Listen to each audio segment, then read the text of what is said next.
Maybe people keep telling you how well you're doing, how organized you are, how dependable you are. I don't know, how they don't know what they'd do without you. And you smile and you say thank you. And somewhere inside you, there's a small, exhausted voice going, if only you knew. And that's what high functioning anxiety actually feels like. It's not falling apart in public. It's not being unable to cope. It feels like coping so relentlessly, so expertly, that you've lost track of whether you were ever okay to begin with. And if that's the case, this one's for you. I want to tell you about a woman I worked with. She was 58 years old. You know, she was a secondary school principal. She was the kind of leader everyone described as kind of unflappable. And she came to me because she'd been sitting in her car in her own driveway for the past 3 months, sometimes for 20 minutes before she could make herself go inside. And she said, it's like I can do everything. I just can't stop. So she came to me worried that she was depressed, but she wasn't. She wasn't even in crisis. She was actually, if you looked at her life, she was actually really thriving, but she was exhausted in a way that a holiday wasn't going to fix. So high functioning anxiety doesn't show up in the ways we expect anxiety to show up. It doesn't look like panic attacks in the supermarket. It looks like the person who prepares for every contingency because the idea of being unprepared is unbearable. Or it looks like the woman who never misses a deadline because missing a deadline means something's gone terribly wrong with who she is. So it looks like overachievement, reliability, perfectionism, things that we get praised for, things that get rewarded, things that everyone around you is grateful for, which is exactly why it's hard to name. You can't go to your doctor and say, I think something's wrong, because every observable metric says you're doing incredibly well. You can't explain to your family that you're not okay when you've just organized a, flawless birthday party, or maybe you've handled a difficult situation at work gracefully, and somehow at the same time you managed to call the plumber. So the anxiety isn't causing you to fail. It's fueling your success. And that's the trap. So there's a neuroscientist who I've studied a lot. His name is Dr. Judson Brewer. He studies anxiety and habit formation at Brown University. And he talks about anxiety as a habit loop. And it's one of the most insidious things about it, that the behaviors it often drives get reinforced. So you prepare obsessively. Things go well, and your nervous system files that away as preparing obsessively works. So it asks for more. The doing becomes the only thing that feels safe, and the stillness becomes the threat. So for a woman like the woman I was talking about, the principal, this pattern started early. Maybe there was chaos at home. Maybe being the responsible one gave her more control. Or maybe you were praised for being capable and you learned that being capable was literally the price of admission. Or maybe you had a teacher or a parent who made it clear that excellence was expected and anything less was a disappointment. Whatever the origin, your nervous system learned that performance equals safety, achievement equals love, staying in motion equals staying in control. And that lesson served you. I want to say that clearly. All right?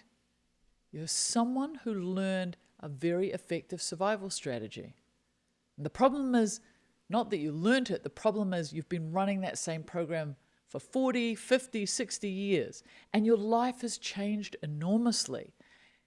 And nobody ever said to you, hey, wait a minute, we've got to update this system. But that is what's needed. Here's what I want you to understand. And this is the heart of it. Anxiety does not care how well you're functioning. It doesn't respect your productivity. It will cheerfully run in the background of your best, most impressive, most organized days. And the more you rely on the doing to manage it, the louder it gets when the doing stops. This is why weekends are hard. This is why holidays can feel like punishment. This is why retirement terrifies some of the most accomplished people I know, because the doing was never about the tasks. It was about not having to feel what's underneath. So what's underneath is usually something very simple and very old. I am not enough if I stop. Or I will lose the people I love if I'm not useful. Or if I slow down, everything will fall apart. Or I don't know who I am if I'm not achieving. These aren't character flaws. They're the stories your nervous system's been telling itself for so long they've started to feel like facts. So here's the thing about stories. They can be examined, not demolished, not argued with, not positive thinkinged away, but just looked at, just held up to the light. Ask, is this the true right? Is this true right now? Is this true about this specific situation today? These are the questions we have to ask ourselves. If we look at research in cognitive behavioral therapy, it consistently shows that the key shift for anxiety is not eliminating anxious thoughts. We have to learn to relate to them differently. We have to see them as thoughts, not as facts. We have to notice them without immediately acting on them. We have to let a thought arrive without treating it as a directive.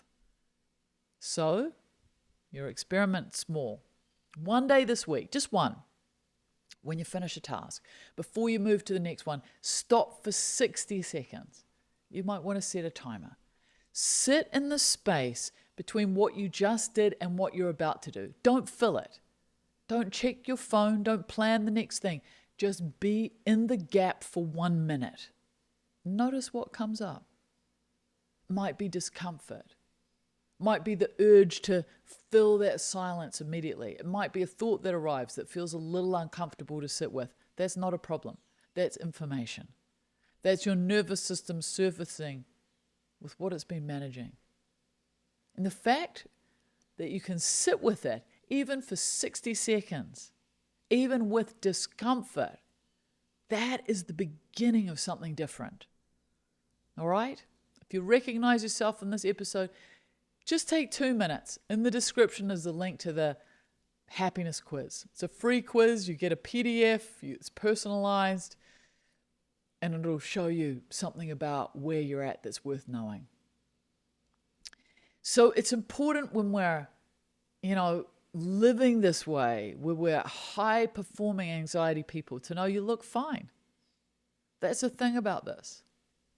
You've got very, very good at looking fine. But underneath the competence, underneath the reliability, underneath all of it, you're a person who's tired, who's been managing something quietly for a long time, who deserves to put it down. So the most courageous thing you might do this week isn't the next thing on your list. It might be the 60 seconds between the things. As always, be kind, take care, go gently in the world.